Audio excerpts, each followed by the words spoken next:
ये कहानी जयपुर की है, जहाँ एक घर काफ़ी समय से बंद था। वहाँ ना कोई जाता था, ना ही आता था। वहाँ के लोगों का कहना था कि वो घर भूतिया है, क्योंकि रात को उस घर से किसी के रोने की और चीखने चिल्लाने की आवाज़ें आती थी। उसी घर से कुछ दूरी पर एक परिवार रहता था। उस घर के मालिक का नाम किशनलाल था। किशनलाल के 4 बेटे थे। सबसे बड़ा बेटा, जिसका नाम प्रमोद था, उसकी अभी हाल ही में शादी हुई थी और उसकी बीवी चंपा बहुत खूबसूरत थी। शादी को 3 महीने हो चुके थे। एक दिन वो अपनी बीवी को लेकर उस घर की तरफ से निकला तो चंपा ने पूछा, ये घर ऐसा क्यों है? प्रमोद ने कहा, उस तरफ मत देखो और सीधा चलो। फिर एक दिन चंपा अपनी सास के साथ उधर से निकली तो तब भी उसने अपनी सास से पूछा, माँ जी, ये घर इतना बड़ा है और इतनी अच्छी जगह पर है, फिर भी ऐसा क्यों है खंडर जैसा? उसकी सास ने कहा, इस घर की तरफ फिर कभी ना देखना और ना ही इसके बारे में कुछ पूछना। अब चलो जल्दी से। ये सब सुनकर चंपा को हैरानी हुई और वो उस घर को देखते ही जा रही थी। कुछ दिनों बाद प्रमोद को किसी काम से बाहर जाना पड़ा। एक रात चंपा सो रही थी और किसी ने उसके कानों में कहा कि उस घर के अंदर बहुत सारी दौलत है, तेरे सारे सपने पूरे हो जाएंगे। तू उस घर में जा और वो सारी दौलत हासिल कर ले। ये सुनते ही चंपा की आंखें खुल गईं और वो चौंक कर उठी और इधर उधर देखने लगी, लेकिन वहाँ कोई ना था। उसने सोचा, शायद वो मेरा वहम होगा, और फिर से सो गई। कुछ समय बाद उसे फिर से कानों में वही आवाज़ सुनाई दी और वो फिर से चौंक कर उठ गई। इस बार भी वहाँ उसे कोई दिखाई नहीं दिया। चंपा को बहुत हैरानी हुई कि कुछ तो गड़बड़ है और वो पूरी रात उसी घर के बारे में सोचने लगी। सोचते सोचते सुबह हो गई। वो अपनी सास के पास गई और बोली, माँ जी, मुझे उस घर के बारे में कुछ तो बताओ। क्या रहस्य छुपा है उसमें? क्या पता वहाँ कोई खजाना हो। उसकी सास ने कहा, मैंने तुम्हें मना किया है ना उस घर के बारे में कुछ भी पूछने से। बस इतना जान लो, जो भी इस घर में गया है वो वापस कभी नहीं लौटा।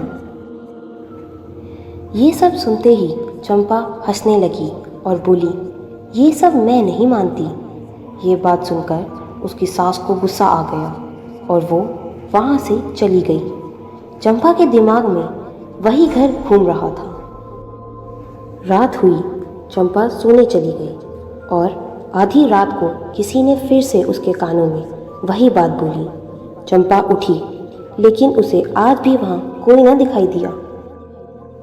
उसने सोचा, लगता है इस घर में सच में कोई खजाना है, इसीलिए किसी ने झूठी अफवाहें फैलाई हुई है कि जो वहाँ जाता है वो वापस नहीं आता। चंपा ने सोचा, क्यों ना मैं अभी जाऊँ? अभी तो सब सो रहे हैं तो कोई देखेगा भी नहीं। दिन में तो सब होते हैं और माँ जी निकलने भी नहीं देंगी। वो उठी और चुपचाप से घर से निकल गई और सीधा उस खंडर की तरफ चलने लगी। जैसे ही वो उस घर में पहुंची, तभी बहुत ज़ोर से उसके चीखने की आवाज़ आई। आवाज़ इतनी तेज़ थी पूरी बस्ती ने सुनी, लेकिन डर के मारे कोई अपने घर से बाहर नहीं निकला। सुबह हुई। सास ने देखा कि चंपा अपने कमरे से बाहर नहीं आई तो उन्होंने आवाज़ दी, बेटा चंपा। लेकिन चंपा नहीं आई तो सास ने सोचा कि मैं ही उठा देती हूँ।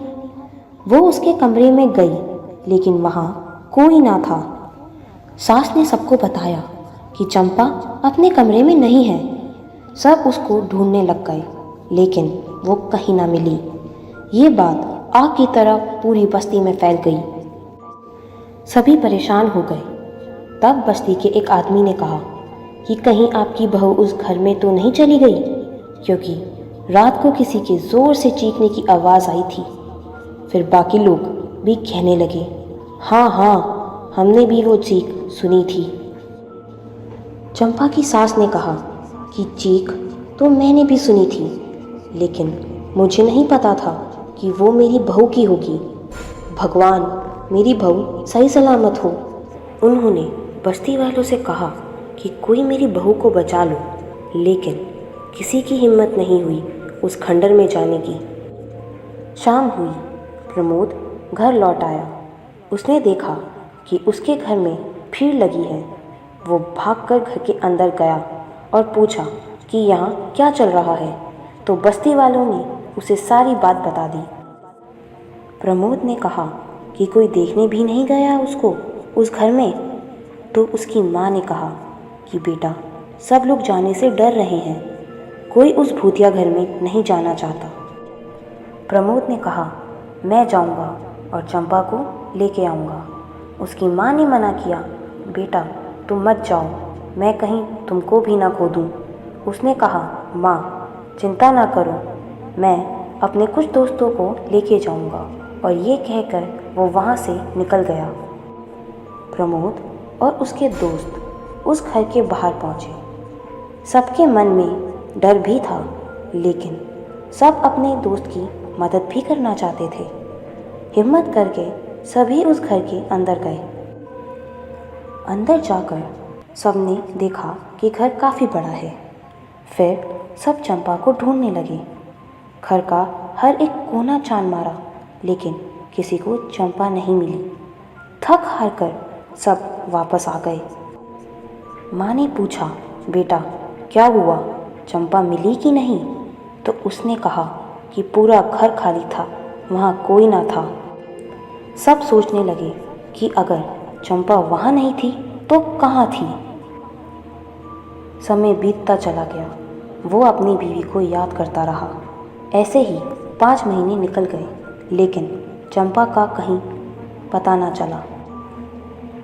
एक दिन प्रमोद की बुआ ने उसे अपने घर बुलाया और कहा, बेटा मुझे किसी ने एक हजरत के बारे में बताया है, तू एक बार उनसे मिल, क्या पता वो कुछ बता दे चंपा के बारे में। उसने कहा, बुआ जी मैं बहुत लोगों के पास गया हूँ, कोई बोलता है भाग गई, किसी ने कहा मर गई, और किसी ने कहा उसने दूसरी शादी कर ली। सब अलग अलग बातें बोलते हैं। इसी चक्कर में मैं अपने बहुत पैसे उड़ा चुका हूँ। बुआ ने कहा, बेटा जब इतने लोगों के पास जा चुका है तो एक बार मेरी भी बात मान ले। वो हजरत पैसे भी नहीं लेते, एक बार चल ले मेरे साथ। प्रमोद ने कहा कि ठीक है, इतनी कोशिश की है तो और सही, चलिए चलते हैं। और फिर दोनों हजरत के लिए निकल पड़े और वहाँ पहुँच के हजरत के सामने बैठ गए। हजरत ने प्रमोद की तरफ देखा और कहा कि तेरी बीवी अभी भी जिंदा है, वो किसी के साथ नहीं भागी है और उसी घर में है। जब तू और तेरे दोस्त उस घर में गए थे तो तुम उसे ढूंढ नहीं पाए, क्योंकि उस घर में एक तहखाना भी है जहाँ तेरी बीवी है। प्रमोद ये बातें सुनकर हसरत के पैरों में गिर गया और कहा, बाबा मैं अभी चाहता हूँ अपनी बीवी को लेने। उसको रोकते हुए हजरत ने कहा, नहीं, उस घर में आम इंसान का जाना ठीक नहीं है, वो तुझे ऐसे नहीं मिलेगी। तो उसने कहा कि बाबा फिर मैं अपनी बीवी को वहाँ से कैसे बाहर निकालूंगा? हजरत ने कहा कि चिंता ना कर, तुझे तेरी बीवी मिल जाएगी, लेकिन उसे लेने तू नहीं, मेरा बेटा जाएगा। अगर तू उस तहखाने में गया तो तू कभी बाहर नहीं निकल पाएगा। हजरत ने अपने बेटे को बुलाया और उसे सब कुछ समझा दिया, और फिर प्रमोद और हजरत का बेटा उस भूतिया घर के लिए निकल पड़े। अगले दिन दोनों जयपुर पहुंच गए। प्रमोद ने उसको वो घर दिखाया। हजरत के बेटे ने कहा कि प्रमोद तुम यहीं रुको, अंदर मत आना, अंदर तुम्हारी जान को खतरा हो सकता है। मुझे चाहे रात हो जाए, एक दिन हो जाए, लेकिन तुम अंदर मत आना। प्रमोद ने कहा कि आप अपना ध्यान रखना, आज तक जो अंदर गया है वो बाहर नहीं आया है। तो उसने कहा, तुम चिंता ना करो, मेरे हजरत का हाथ है मुझ पर, मुझे कुछ नहीं होगा। हजरत का बेटा ठीक 11:23 पर अंदर गया। उसके अंदर जाते ही उस घर से रोने की, चीखने चिल्लाने की आवाज़ें आने लगी। उसने अपने हजरत को याद किया और सीधा उस तहखाने के अंदर चला गया। अंदर जाकर उसने देखा कि चंपा दुल्हन की तरह सज धज कर बैठी हुई है और सोने चांदी के जेवरात पहने हुए हैं और बहुत खुश नजर आ रही थी। वो चंपा की तरफ बढ़ा, तभी चंपा गुर्राने लगी। उसकी गुर्राहट इतनी भयानक थी कि पूरा घर कांप रहा था। चंपा ने कहा कि कौन है तू और यहाँ क्या सोचकर आया है? उसने कहा, मैं कुछ सोचकर नहीं आया, मैं तो परदेसी हूँ, रास्ता भूल गया था, तो सोचा इस घर में किसी से मदद मांग लूँ। ये घर मुझे अच्छा लगा तो देखते देखते यहाँ तक आ गया। चंपा हंसी और उससे कहा कि तुझे पता है कि जो यहाँ आया है वो वापस बाहर नहीं जा पाया कभी। हजरत के बेटे ने कहा, मुझे कुछ नहीं पता और मैं तो परदेसी हूँ, बस ऐसे ही आ गया हूँ। चंपा और ज़ोर से हंसी और उससे कहा कि तभी तेरे बाप ने तुझे यहाँ मारने के लिए भेज दिया है। उसने कहा कि जिंदगी और मौत तो अल्लाह के हाथों में है। ये सुनते ही चंपा ने एक पत्थर फेंक के मारा उसे, लेकिन वो बच गया। तभी हजरत के बेटे ने ज़मीन पर एक गोला बनाया और उसके अंदर बैठ गया और दुआ करने लगा। दुआ करने से चंपा को परेशानी होने लगी। वो अपने हाथों को अपने कान पर रखकर ज़ोर ज़ोर से चीखने लगी। उसकी चीखें इतनी तेज थी कि पूरी बस्ती उन्हें सुन पा रही थी। वो उसके ऊपर कभी कुछ फेंकती, कभी कुछ, लेकिन हजरत का बेटा दुआएं पढ़ता रहा। किसी भी चीज़ का उस पर कोई असर नहीं हुआ। कुछ देर बाद चंपा शांत हो गई। तब हजरत का बेटा उसके बाल पकड़कर उसे उस घर से बाहर ले आया। जैसे ही वो लोग बाहर आए, उनको देखने के लिए पूरी बस्ती उमड़ पड़ी। हजरत के बेटे ने फिर चंपा से सवाल किया और कहा कि तू इसे क्यों अपने साथ लेके गया था तहखाने में, और कब से है तू यहाँ? उसने कहा, एक दुर्घटना में मैं और मेरी बीवी मारे गए थे, तभी से मैं भटक रहा था। फिर एक दिन मैं इस घर के पास से गुजर रहा था तो मुझे एक लड़की के बालों से खुशबू आई। वो इसी घर में रहती थी, तो मैं उसके अंदर घुस गया और बारी बारी से इस परिवार के सभी लोगों को मार दिया। उसने पूछा, तूने कैसे मारा सबको? तो उस भूत ने बताया कि मैंने सबको बीमार कर कर के मार डाला। तब से मैं इसी घर में रहता हूँ और जो इस घर में आता है मैं उसे भी मार डालता हूँ। तो हजरत के बेटे ने कहा कि तूने इस लड़की को क्यों नहीं मारा अभी तक? उसने कहा कि इस लड़की की शक्ल मेरी बीवी से मिलती है और मैं अपनी बीवी को बहुत प्यार करता था, इसीलिए इसे जिंदा रखा। तब उसने कहा कि अब इसे जाने दे, इसकी शादी हो रखी है और वो इसका पति है।